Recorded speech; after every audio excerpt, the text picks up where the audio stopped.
ಯಾರಿಗೆಲ್ಲ ಖಾರ ಪೊಂಗಲ್ ತಿನ್ನಬೇಕಂತ ಇದ್ದರೆ ಈ ಥರ ರೆಸಿಪಿ ಟ್ರೈ ಮಾಡ್ಕೊಂಡು ತಿನ್ನಿ. ಈಸಿಯಾಗೂ ಇರುತ್ತೆ, ಕ್ವಿಕ್ಕಾಗೂ ಇರುತ್ತೆ, ಟೇಸ್ಟಿಯಾಗೂ ಇರುತ್ತೆ. ಒಂದು ಕುಕ್ಕರ್ಗೆ ನಾನು 1 ಕಪ್ ಆಗೋಷ್ಟು ಹೆಸರುಬೇಳೆನ ಆ್ಯಡ್ ಮಾಡಿಕೊಂಡು 1 ಮಿನಿಟ್ ಚೆನ್ನಾಗಿ ರೋಸ್ಟ್ ಮಾಡ್ಕೊತಾ ಇದ್ದೀನಿ. ರೋಸ್ಟ್ ಮಾಡ್ಕೊಂಡಿದ್ದ ನಂತರ 1 ಗ್ಲಾಸ್ ಆಗೋಷ್ಟು ಅಕ್ಕಿನ ತೊಳ್ಕೊಂಡಿದ್ದೀನಿ. ಅದನ್ನು ಆ್ಯಡ್ ಮಾಡಿಕೊಂಡು 3 ಗ್ಲಾಸ್ ಆಗೋಷ್ಟು ನೀರನ್ನ ಆ್ಯಡ್ ಮಾಡಿಕೊಂಡು 2 ವಿಸಿಲ್ ಕೂಗಿಸ್ಕೊಂಡು ಸೈಡಲ್ಲಿ ಇಟ್ಕೊತಾ ಇದ್ದೀನಿ. ಸೊ ನೆಕ್ಸ್ಟು ಒಂದು ಪಾತ್ರೆಗೆ ತುಪ್ಪನ ಆ್ಯಡ್ ಮಾಡ್ಕೊಳ್ಳಿ. ಸೊ ತುಪ್ಪನ ಆ್ಯಡ್ ಮಾಡಿಕೊಂಡು ಇದಕ್ಕೇ ಸಾಸಿವೆ, ಜೀರಿಗೆ, ಹಸಿಮೆಣ್ಸಿನ್ಕಾಯಿನ ಆ್ಯಡ್ ಮಾಡಿಕೊಂಡು ಇದನ್ನು ಚೆನ್ನಾಗಿ ಫ್ರೈ ಮಾಡ್ಕೊಳ್ಳಿ. ಸೊ ಫ್ರೈ ಮಾಡ್ಕೊಂಡಿದ್ದ ನಂತರ ಇದಕ್ಕೇ ಗೋಡಂಬಿನ ಆ್ಯಡ್ ಮಾಡಿಕೊಂಡು ಜಜ್ಜಿಟ್ಕೊಂಡಿರೋ ಅಂಥ ಶುಂಠಿ ಮತ್ತು ಕರಿಬೇವನ್ನ ಆ್ಯಡ್ ಮಾಡಿಕೊಂಡು ಚೆನ್ನಾಗಿ ಮಿಕ್ಸ್ ಮಾಡ್ಕೊಳ್ಳಿ. ಸೊ ಫ್ರೈ ಮಾಡ್ಕೊಳ್ಳಿ. ಇದನ್ನು ಫ್ರೈ ಮಾಡ್ಕೊಂಡಿದ್ದ ನಂತರ ಇದಕ್ಕೇ ಪೆಪ್ಪರ್ನ ಆ್ಯಡ್ ಮಾಡ್ಕೊಳ್ಳಿ. ಸೊ ಪೆಪ್ಪರ್ನ ಆ್ಯಡ್ ಮಾಡಿಕೊಂಡು ಇದನ್ನು ಚೆನ್ನಾಗಿ ಫ್ರೈ ಮಾಡ್ಕೊಬೇಕಾಗುತ್ತೆ.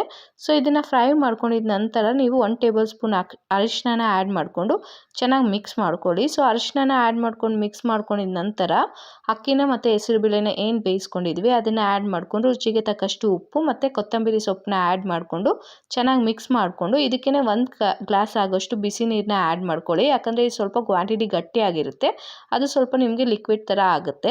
ಬಿಸಿ ನೀರನ್ನ ಆ್ಯಡ್ ಮಾಡ್ಕೊಂಡು 2 ರಿಂದ 3 ನಿಮಿಷ ಕುದಿಸ್ಕೊಂಡ್ರೆ ಸಾಕು, ಖಾರ ಪೊಂಗಲ್ ರೆಡಿಯಾಗಿದೆ. ಇದೇ ಥರ ವೀಡಿಯೋಸ್ಗಾಗಿ ಲೈಕ್ ಮಾಡಿ, ಶೇರ್ ಮಾಡಿ, ಸಬ್ಸ್ಕ್ರೈಬ್ ಮಾಡಿ.